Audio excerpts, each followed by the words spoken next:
velvet seasons, like Arkansas is talking about doing velvet bow season, which puts you into early September. It's still 95 degrees. So I'm going to basically talk about some ways that you can preserve your cape so your taxidermist won't hate you, and preserve velvet antlers, because a lot of people use the old, there's a spray that they do, but if you do the spray, it really does make them look old.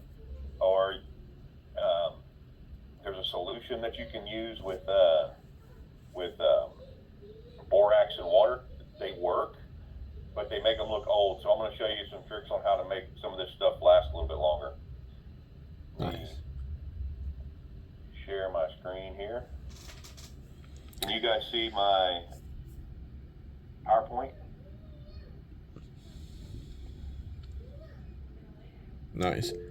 Now, how do you want to do it, Steve? If anyone has any questions, you just want them to jump in, you want to do it at the end, how do you want to do that? Either or. I mean, if you guys just want to, I'm not going to, if you don't raise your hand, if y'all, there's 4 or 5 of us, just butt in and say, hey, I've got a question. I do talk kind of fast.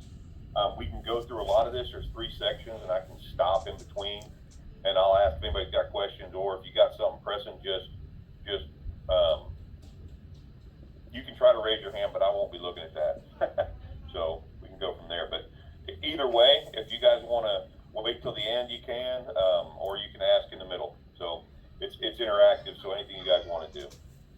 Nice.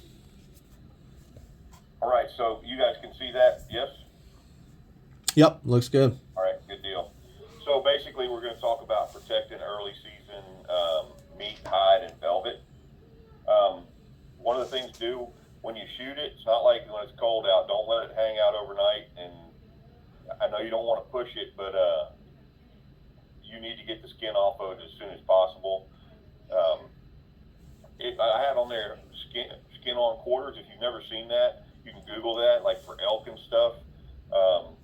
We've gone out, if we were close to the truck, you can quarter an elk out without taking the hide off of it, except for you if you want to cape it. But you can quarter the front shoulders, the hind quarters, take the back strap out. Works really good on cows, and it'll keep all the dirt and debris off of it. But only do that when it's cold. Your meat's going to spoil, your hide's going to slip, and the velvet's going to rot in warm weather.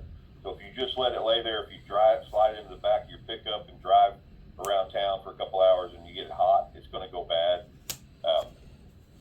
Have ice available. So I know that if you're backpacking in, you need to not backpack far enough to where everything's going to spoil when you get out. If you got cold creeks and stuff, we're going to talk about that. You don't want to submerge in water unless it's less than like 40 degrees. You can grow some bacteria, and we'll talk a little bit more about that. This is basically just the overview of it. Don't hang meat if it's warm. Put it in a cooler, and it's put in here, separate meat, ice. Now that may sound crazy. If you put all the meat from a deer in the cooler, then dump ice on top of it, that meat to meat's not going to release the heat fast enough, and it's going to rot. You ever open a cooler up with ice in it and spilt that ice film over the top of a deer? You can actually, because of the heat and the time it takes, what I do usually is if I've got ice and it turns to water, don't open the drain plug. Just put the deer in there, let the water settle, and put deer and then put ice on top of it, then put meat on top of it, and ice on top of that.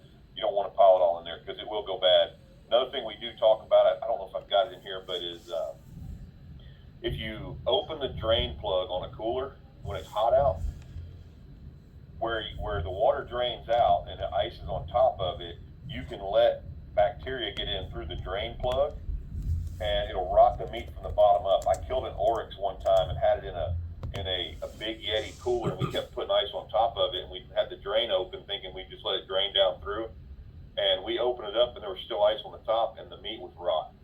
And we figured it was this is all because it's warm outside and that heat got back up through the drain plug of the Yeti. Get it processed fast. That's where we talk about the bacteria in there. If you're going to process it yourself, when I mean process it, I mean get it if you're going to hang it in a cooler, get it to a cooler.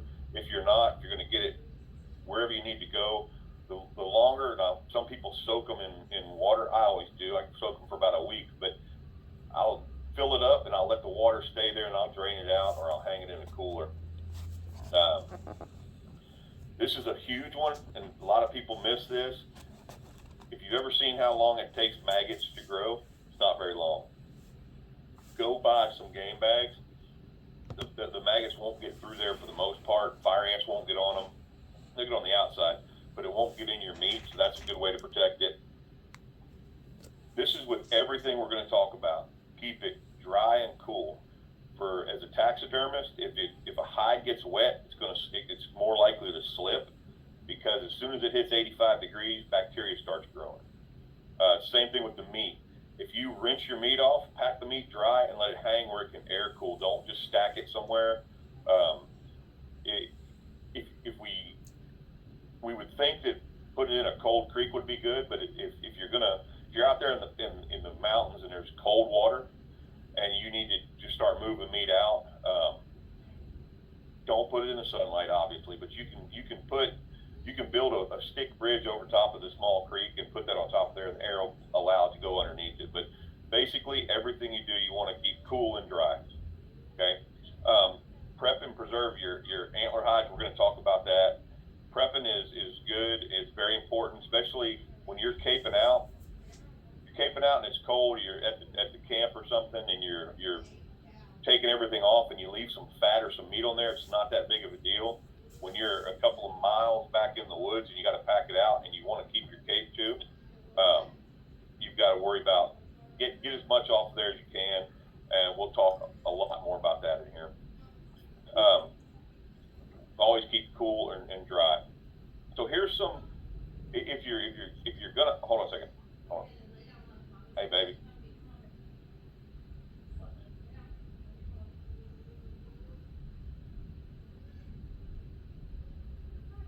All right, so our wife just got home. I got 2 Roddies. So this material, this is about $100 worth of stuff minus the knife. So if you look on the top left, that's called Preserve It. They make Preserve All, Preserve It. There's also the one that is down in the, hold on a second, I'm sorry, let me go back.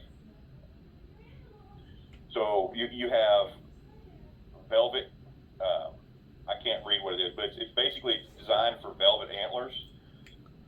So this is formaldehyde is all it is. When you start dealing with velvet antlers, you can use denatured alcohol. You can mix a solution with the borax and rub it over the outside of it. But these 2 things are designed for it. They're about $20 for I think it's a quart of it. And when you do it, get some needles, and they sell the syringes. McKenzie Taxidermy, any of the taxidermy supply places will sell it. I always carry a couple of these with me, because if you kill a velvet buck, the worst thing in the world is to say, hey, I killed a velvet buck, and then it start rot. Because if you don't treat it, it's meat and it's flesh on the outside of those horns, and it will rot away and it'll stink. Once you put this in there, it's not going to stink. It's not going to rot. It's preserved like a dead body. Okay, and we'll talk a lot more how to do that. If you don't have a Havalon or another knife to that effect that's got a scalpel blade, I strongly recommend getting one. Buy a handful of razor blades for it. Be very careful. It's very sharp.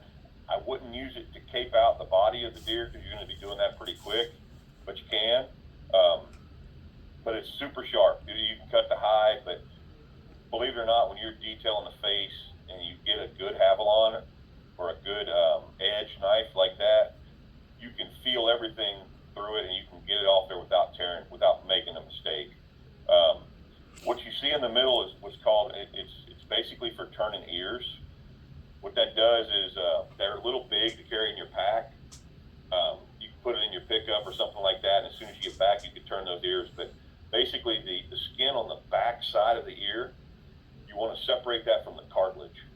And when you cut it off the skull, you can use your knife, get in there, and as soon as you get a purchase point, you slide that in, and you just squeeze it, and it pulls that skin apart, and you work your way down to the end. And there's a picture that'll show that.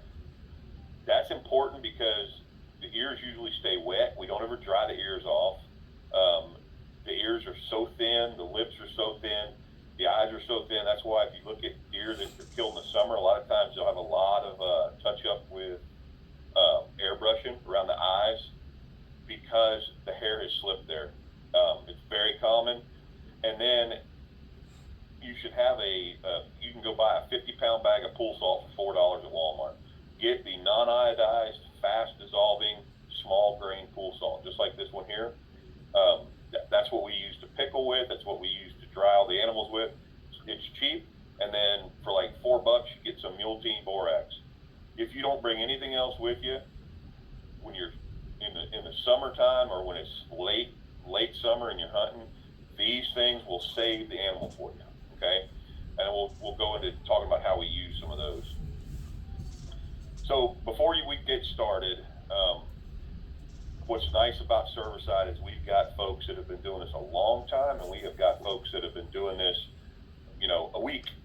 So some people have never killed a trophy deer that has to be mounted, and they get excited. And one of the things that you do is we start hacking on it, and then you go to the taxidermist and they tell you can't use the cape, you got to buy another one. Or you tell them, hey, this deer was in rut and it's huge and it was actually a 16-inch deer, and they buy you a 20-inch neck, it doesn't fit. Another thing I didn't have on there is get you a soft tape measure, and you can take these measurements, a pad of paper, before you cut all the way up. So we take the neck up to the second vertebrae when you're caping out. If you leave those two vertebrae on there, you'll see where D and M measurements are. You can still get those. If you're going to take it off of the skull, and we'll show how to do that, you want to get these measurements before you do that. Probably the most important measurement for me as a taxidermist is the distance from the basically where the eye meets the tear duct to the end of the nose, because that's going to determine, that's the first measurement we use. And if you don't have that, they're just guessing, because once you salt a hide, it shrinks, and a taxidermist is going to want to order that material. And if you have all these things, if you have all of those measurements, and they say they screwed up with the measurements, that's on them. You give them these measurements and they're right, then you'll be in good shape. Okay. So some basic cuts. The more hide, the better. But if you're way in the back, you don't want to take the whole back hide out of an animal. It weighs too much. Okay. So you can see on the deer you cut. I go to the rib cage where the rib meets the belly is where my circumference cut always is. That way, if I decide I want to do a pedestal mount where I've got half of that front shoulder turned one direction, if you do what they show here, you can't do that. You can only do a forward facing. Well, you could, but you have to stretch it. But if you go back to the rib cage, use that as a standard cut there, ring the legs right above the knees, and cape it out all the way down to the second vertebrae. Most taxidermists will charge you extra to stitch all the way down the back of the neck. So if you look at that Y that they've got there on that all the way on the right, if you start at the base of those horns and you cut there and you cut a Y about 3 inches down, almost to the point of the back, the callus, you'll see a callus on that deer's head, and then you come down about 6 inches, you'll be able to get that whole thing off of there and not have to stitch all the way down. And if you've never cut a skull cap, if you look how the skull cap is, you want to cut the back one, drop it down. The more the better. You'll just cut straight in, and then you'll cut straight down right behind the eye. If you take a little bit of the eye bone with you, that's even better, because most of your mounts show half of the eye, and we can fix that. Get it off as soon as you possibly can. That's going to help cool the meat down. It's also going to help get the hide right. Open the hide up, put it in the shade. Don't set it in the sun, and don't roll it up. If it's warm and you roll it up, all you're doing is locking all the heat in. So be careful with that. Once you get it all off of there, and once we get it off the head, which we're going to go over next, just lower it down into plastic trash bags. Lower it into a plastic trash bag. Don't roll it up. Put it in a cooler and get it ice on it as cold and as quick as possible. I usually use 2 because I don't want any water on it. I don't want any water on it at all, and that'll help with fleshing it. So what you see here, once you do that Y cut, you may think I'm crazy, but after doing hundreds and hundreds of these deer, if you have a flathead screwdriver and you cut all the way up to the bone, you cut all the way underneath it, if you can go and you can take that screwdriver, put it right underneath the bottom of the antlers, and tap it with your hand, and that skin will pop loose. And then use that screwdriver to go to work around the whole antler base. Don't cut there, because that's it shrinks so much. It's a cartilage almost where that antler comes out of the head. And if you cut it, it's never going to pull back right, and you're going to have epoxy on your mounts and things like that. So that's a trick. If you look at YouTube, you can see those guys doing that. I've got a YouTube video where we do that, but it's just tap it with a hammer, work all the way around it. The next one is, once I get to this level, I'll usually stop before I go to the eyes, and then I know you guys have heard turning the lips. If you're way back in the field and you bring some salt with you, it's worth the time when you go to take it off of the skull, so you don't have to tote the whole skull with you. It's worth the time to turn the lips the best you can. Set the deer down, and basically you take the bottom lip and you pull the bottom lip out, and you cut at the teeth line, and you skin it back along the bone at the teeth line. Don't go towards the hide, you'll cut it. And then you do the same thing with the top lip. You fold the top lip back, you cut at the tooth line, and you'll cut the cartilage of the nose, and we'll show that in a second too. But you'll cut the cartilage of the nose and stick with the bones and go all the way up till you get to the teeth. Okay, the back teeth will be done. So basically, if you look at the picture on the right, you've got the bottom lip hanging off, you got the top lip, the nose and stuff folded back. Once you do that, you can go back and start working the eyes. Now with the eyes, once you get let's go back a little bit. I'm sorry, this isn't in here, but once you do the Y cut along the skull underneath the ears. Don't try to follow the hide up. Take the whole base of the ear base off, right? And when you're cutting, you'll cut in there, and then you'll hear the ear canal cut, and you'll see the little hole of the ear canal. That means you're past it, and you're in good shape. Leave all that meat on that ear for right now. Just get it off of the skull, get it off there quickly. When you're doing the eyes, and you go forward, you work. I'm going to go up to here. If you look on the top picture there, I take my pointer finger and I'll stick it in the eye socket from outside in, grab it and pull, and I'll keep pushing my finger all the way in, because if you think about it, your taxidermist is going to need the skin that's on the inside of your eye socket, not just the eyelids. They need all the skin on the inside of your eye socket, so that you stick your finger in there and you pull it out and you just gently cut against the bone, and it'll come out, and that skin on the eye socket will be about 1.5 inches long. Then you can, once you see the eyeball and all that stuff come, and you can get it, and it'll be clear. You can see your finger through it. Just cut that off. Then you'll work your way down, and again, stay to the bone. You'll cut your way from the corner of the eye. If you ride that bone, you'll feel a little bit of cartilage there with that super sharp knife, and just run into the bone, and that's the tear duct. Don't cut a hole in the tear duct, or you're going to have a mount that shows epoxy there. Okay, so just keep that blade up against the bone, and then cape it down to where it's just fat holding it, and you can cut that. Okay, I know that was fast, high level of that, but you're going to want to know how to do this, especially if you bear hunt or you hunt elk. You don't want to tote the whole skull of the elk out if you don't have to. It's better to bring a saw and to do this, because you're looking at a lot of weight.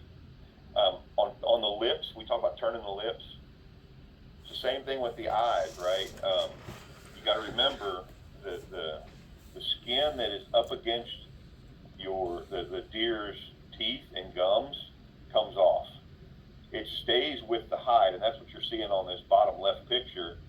That's the hide that has to be tucked into the form, so that it looks like a deer's mouth when the taxidermist is mounting it.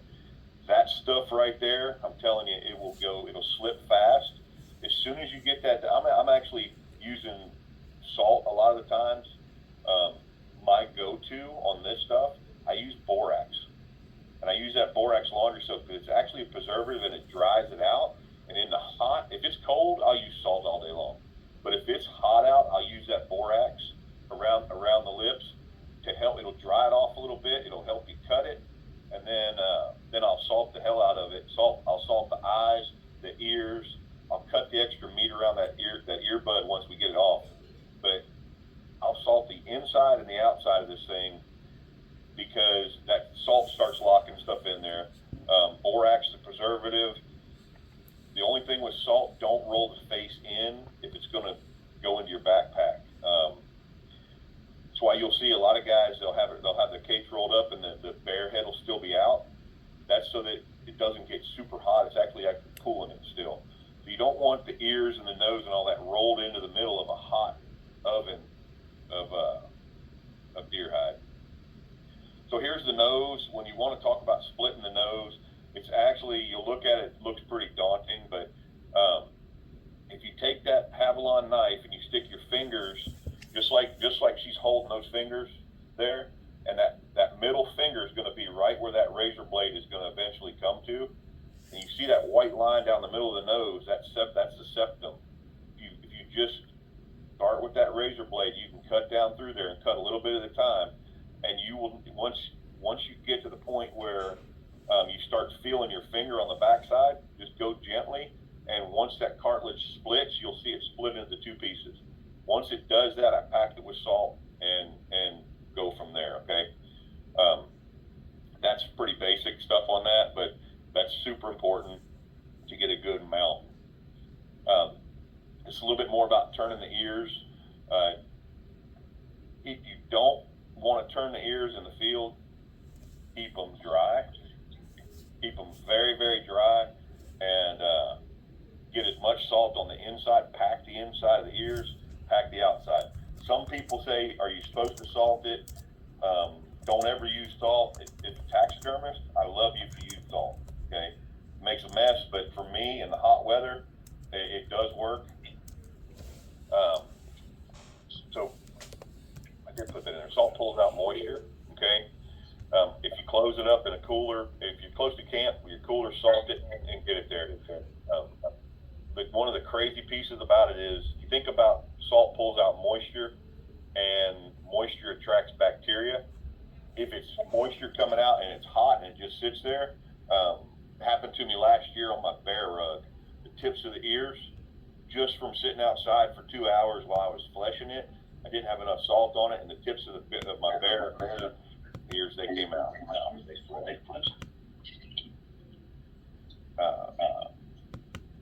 got echo somewhere.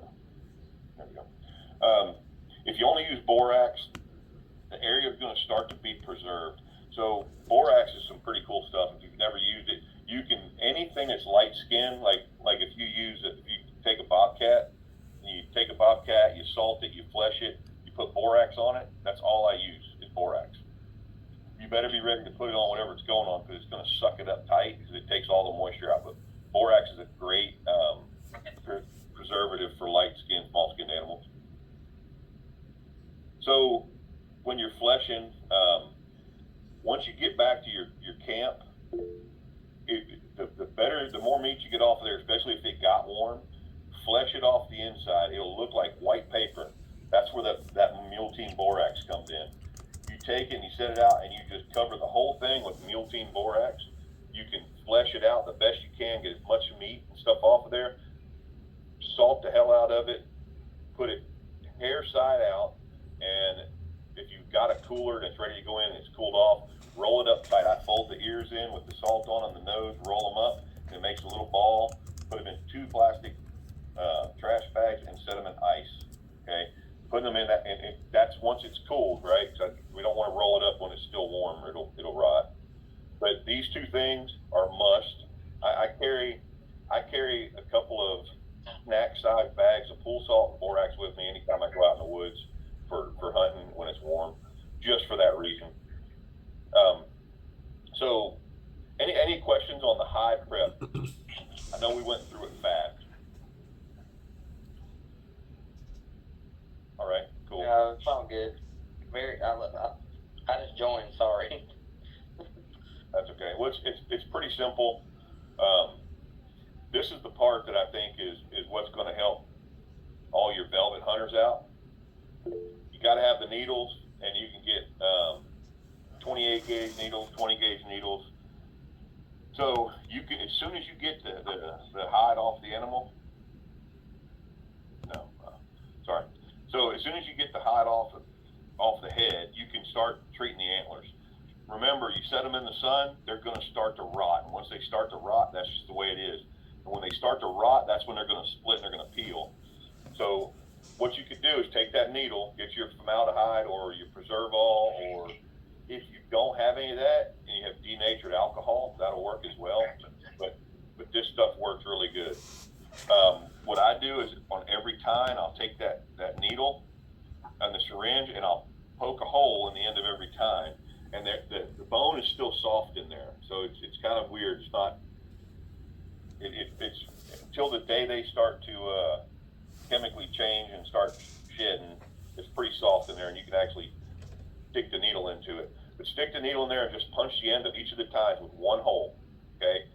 And then what I do is I take that same needle, and at the base, if you look on that picture, just above where the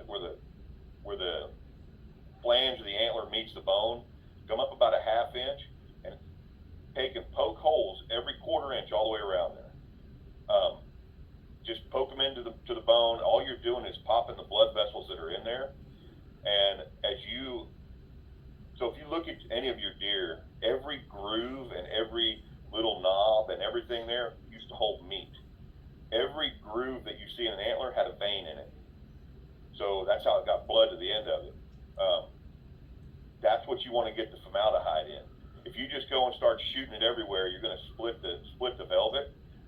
What you do is you just run your fingers over where the antlers are, and you'll feel the vein. Stick the formaldehyde in there and squeeze in there slowly, and I mean pretty slowly, but it's going to make blood come out of the top and the bottom of the antler. When it's formaldehyde coming out, find another vein. And just work your way around all the antlers. Take your time, and as soon as you you'll set them up like that deer is, and once you get formaldehyde in there, because you punched all those little holes, that blood will all run out, and all the excess formaldehyde will run out those holes, and in 2 or 3 days, the antlers are 100% preserved. They're not going to rot. They're not going to stink. They're not going to be gray from some of the sprays. They'll be the orange golden color that they were before. It really makes a difference. This video I just took this snapshot off of YouTube, but the video that the guy has here, you can go in and those same holes, squeeze that in there. If you've got areas that are swollen from the formaldehyde, find the area that's not swollen, okay? And you can just slide, just like you're sticking yourself with a needle, but it doesn't hurt near as bad. And slide it underneath the bone and just fill it up and get as much formaldehyde in there as you can. You can take this in a bottle. So 160-inch whitetail, if you use a 16-ounce bottle of this stuff, you use way too much, right? Because once you start finding the veins and shooting it where it is, it won't have any resistance once you hit the vein. You just squeeze it in, it'll come right out the holes at the bottom. And so if you don't have this and you don't feel comfortable doing that, you can take that borax and mix it with like a 4-to-1 water solution where it's a paste. You can rub it all over those antlers, and in a couple of days you can come out and do it again and not knock it off. It'll dry up, but you can do it that way. That's an old school way of doing it. You can also spray it with denatured alcohol. They make a spray that you can buy. The only downfall of that is when it shrinks, it's going to shrivel up and look old and more white than if you did it this other way. So, what was that sitting? Oh yeah, okay, so the swollen areas are there. And leave the skull cap down over a bucket or sink. The excess blood preservative will run out of it. But it seems very difficult, but that's the easiest way to do it. And I know how much I charge to do that if you bring it to me, and it's much, much cheaper and easier if you guys do it yourself. Okay, and it's going to last longer.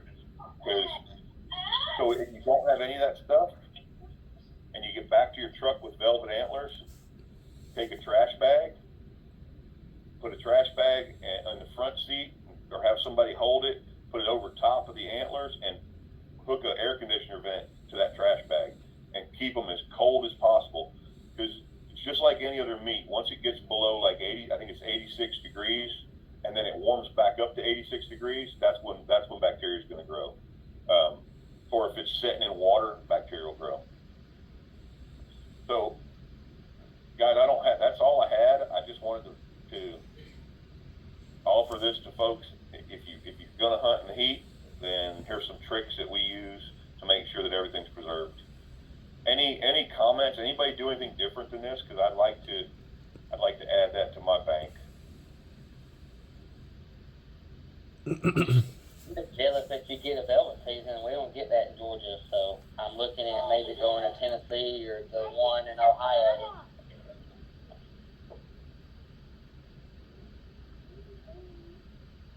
Nice.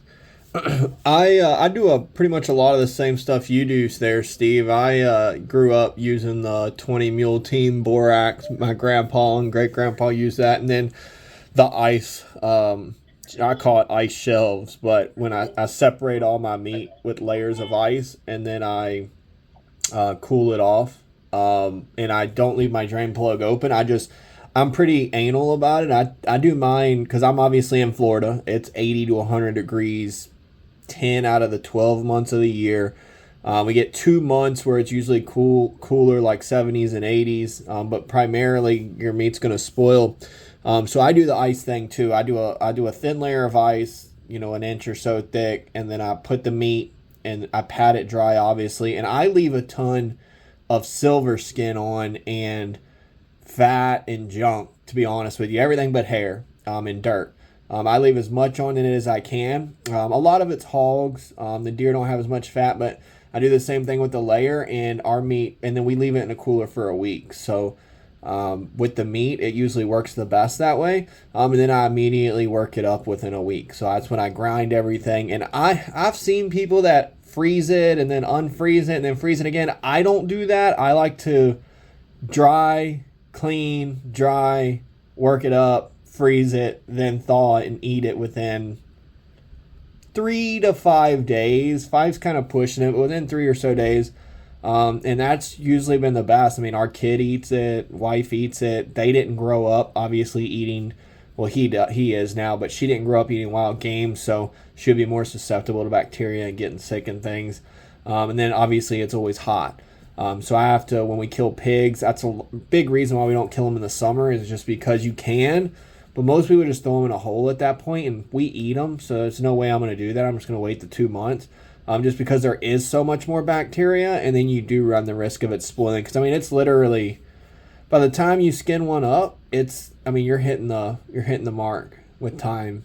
So, but I found that was the best way, and I feel like the meat even looks better. So when I do ice and then meat, and then the meat doesn't touch each other, I separate all the meat with ice. And then I check it 2 or 3 times a day. I mean, it's annoying to do that, but I mean, it's a lot of meat, so it's definitely worth it. And you absolutely, with pigs and bear, anything that have, was it trichinosis? Yeah, trichinosis. You have to treat it right, because it can get pretty rough. And it's a tough meat, just like bear. Hog's a very tough meat. A lot of the times I'll marinate it in something that'll break it down, the enzymes, like wine. I'll go to the Dollar General and buy a big ass thing of wine, or pineapple juice, but I won't go more than a day, but I'll do that to help break it down. But it cooks better, it tastes better. I talk to people all the time, they're like, hogs are I don't eat big hogs. I'll eat a big hog just as quick as I'll eat a baby hog. I've never tasted any difference in the way I've cooked it. I could never, if I had 2 of them side by side, I wouldn't be able to tell the difference. And I just think it's just the good meat practices, a question. He dropped off, but he asked about would you borax or would you salt alligator? So Oh, that was John, I think.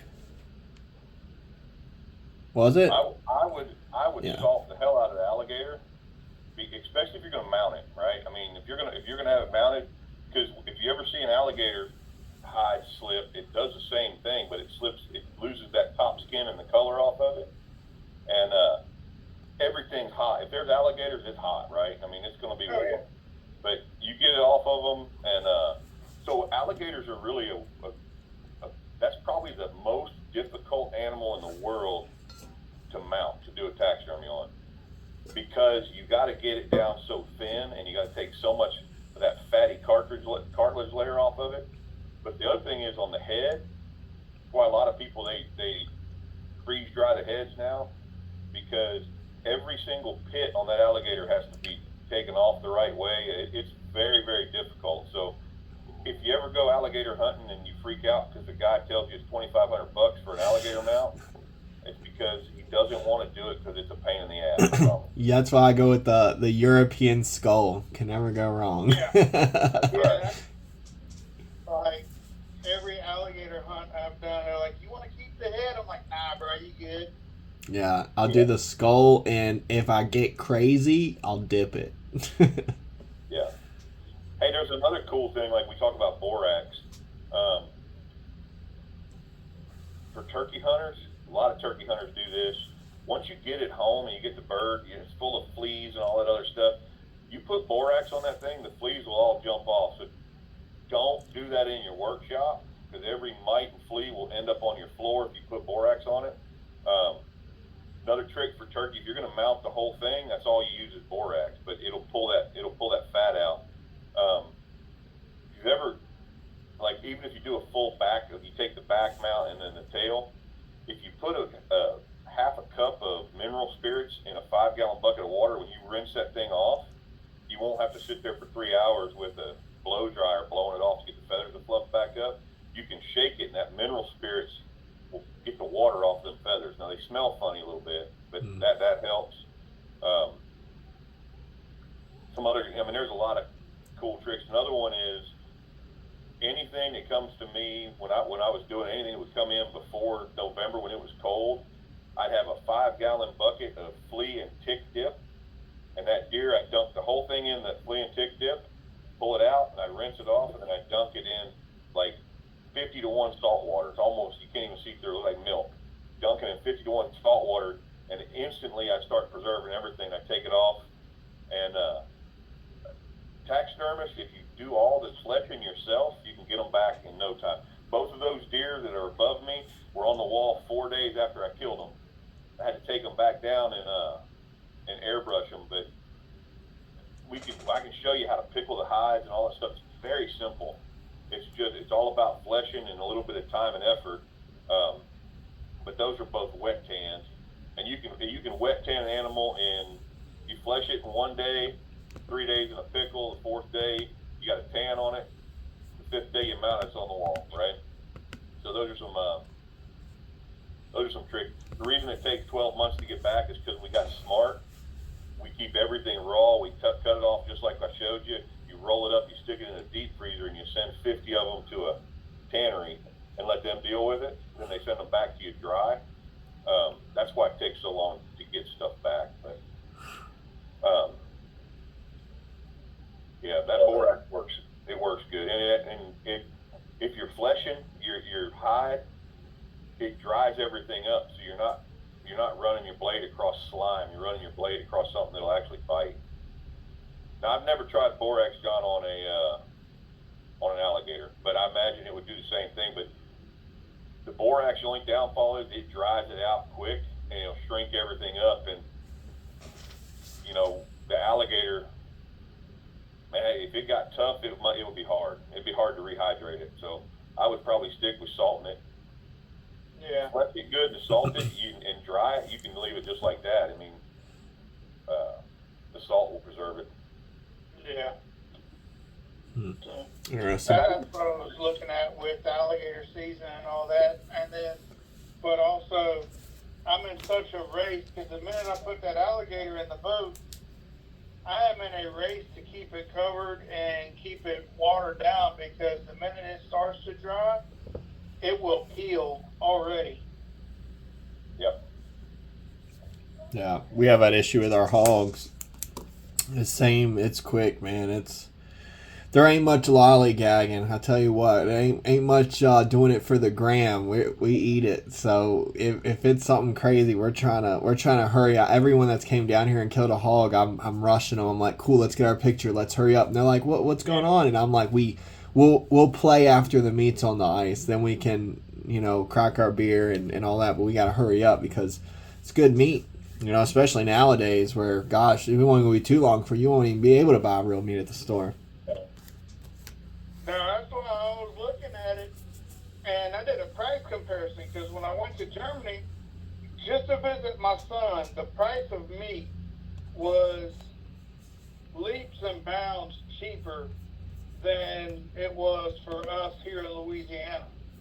And I mean, and that was honestly watching a butcher cut and clean the entire freaking cow or pig and charging the guy $200 total for the whole thing.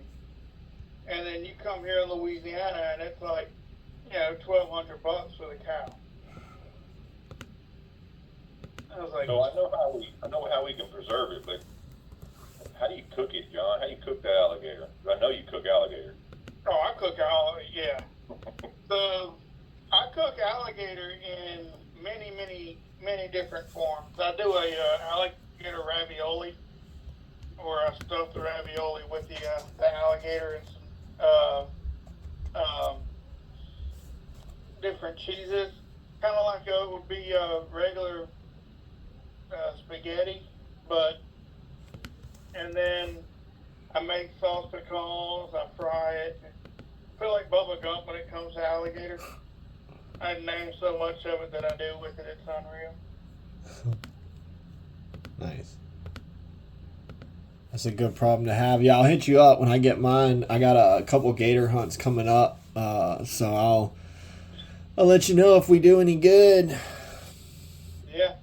Yeah, I got 12 tags this year. Dang. I picked my tags up for a season, and but I got another landowner that contacted me. So if everything goes good, I'll get his 10 tags. So I'll go from 12 to 22 tags. Dude, we get 2, and it's a draw system. It's awful. So Yeah. last year was no water. This year it's been raining every day over here, so I got alligators.